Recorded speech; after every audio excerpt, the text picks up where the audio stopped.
शिव ही सत्य है, शिव ही अनंत है, शिव ही अनादि है, शिव ही भगवान है। सबसे पहले मैं शिव भगवान को प्रणाम करता हूँ और आप सबको भी प्रणाम करता हूँ। तो आइए जानते हैं एक सच्ची स्टोरी। कहते हैं हमारा कर्म हम तक जरूर लौटता है, तो अच्छा कर्म करिए, क्योंकि अच्छा कर्म नहीं करेंगे तो वापस हम तक जरूर लौट कर आएगा। उसके बाद आप वो भुगतान भुगतेंगे जो आप सोच नहीं सकते थे। आइए जानते हैं एक स्टोरी। एक औरत थी जो भगवान शिव को बहुत पूजा करती थी, बहुत पूजा करती थी। उनका पति आर्मी से रिटायर थे, व्हील चेयर पे थे। वो कुछ बीमारी की वजह से बोल नहीं पाते थे, वो चल नहीं पाते थे, व्हील चेयर पे चलते रहते थे वो। तब भी वो भगवान से कोई शिकायत नहीं करती थी। वो औरत हमेशा भगवान को पूजा करती थी। आज तक उन्होंने कभी शिकायत नहीं की कि भगवान मेरे साथ है क्यों किया।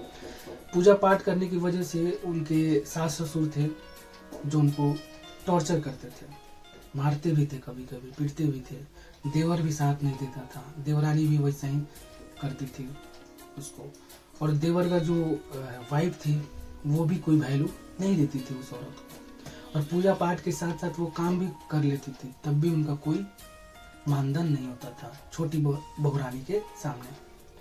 फिर एक दिन अचानक क्या होता है कि जो व्हील चेयर पे थे उनके पति, जो आर्मी से रिटायर थे, उनका देहांत हो जाता है, वो मर जाते हैं। मरने के बाद कुछ दिन तो वो लोग घर में रखते हैं, उनको फिर भगा देते हैं, घर से निकाल देते हैं। इतना टॉर्चर करते हैं कि उनको घर से निकलना पड़ता है। घर से जाने से पहले वो बोलती है औरत कि चलिए मुझे निकाल दीजिए, लेकिन अपने इस दो पोते को तो रख लीजिए।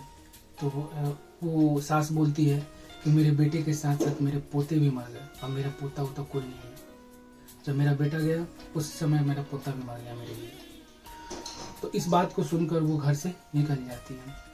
अब क्या होता है कि जब ये आर्मी वाले मरते हैं तो उनका पैसा मिलता है 40 लाख रुपया। जब 40 लाख रुपया मिलता है तो उनको पता चलता है, उस लेडी को जो भगवान शिव को पूजा करती थी, वो पैसे लेने गई तो उस पैसे में से एक फूटी कौड़ी भी नहीं दिया जाता, उनको भगा दिया जाता है। भगाने के बाद वो चली जाती है, रो आकर चली जाती है, दुखी में चली जाती है। तब भी भगवान शिव के सामने कभी ब्लेम नहीं किया कि आप मुझे इतना तकलीफ क्यों दे रहे हैं, कभी नहीं। फिर भी वो भगवान को पूजा करती थी, पूजा पाठ करती थी। अब अपना से कमाने लगी, अपने से बच्चे को पढ़ाने लिखाने लगी।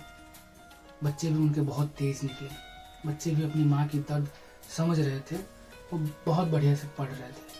एक दिन अचानक वो रास्ते से जा रही थी कि वही सास रास्ते पे दिखाई पड़ती है, भीख मांगते हुए। सोचिए, अब जब भीख मांगते हुए देखती है वो सास, पतो बहू जाती है, उनका पहले गोर छूती है, गोर लगती है और बोलती है कि आप कैसी हो, मतलब आपका ये हालत किसने किया। सास रोने लगती है, चिल्ला चिल्ला कर रोने लगती है और बोलती है मुझे माफ कर दो, मैंने तुम्हारे साथ जो किया वो मुझे मेरे भगवान ने दे दिया, कर्म का फल दे दिया। मैंने तुम्हारे साथ बहुत ही गलत किया था और देखो शिव भगवान उस कर्म का फल भी मुझे दे दिया। मैं जिस बच्चे को मैं बहुत मानता था, दुलारता था, वही बच्चा मुझे घर से निकाल दिया। सारी बात बताई वो, और सास बताई कि हमारा और उसके मतलब जो छोटे वाले बेटा था, उसके औरत से लड़ाई होता था बहुत। वो हमको टाइम पे खाना नहीं देती थी, दवा नहीं देती थी, तो इसलिए मैं कभी कभी चिल्ला देती थी। इसके वजह से उसने घर से निकाल दिया। मुझे माफ कर दो बहू। बहू बोलती है कि आप मेरी माँ हो, आप मुझसे माफी मत मांगिए, मुझे माफ कर दीजिए। मैंने जो गलती की आपके साथ वो मुझे माफ कर दीजिए और आप मेरे साथ चलिए घर पे। जो हुआ सो हुआ, अब आपके साथ कभी बुरा नहीं होगा।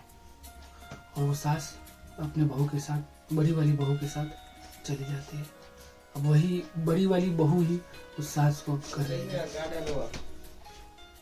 तो मिलते हैं अगले वीडियो में।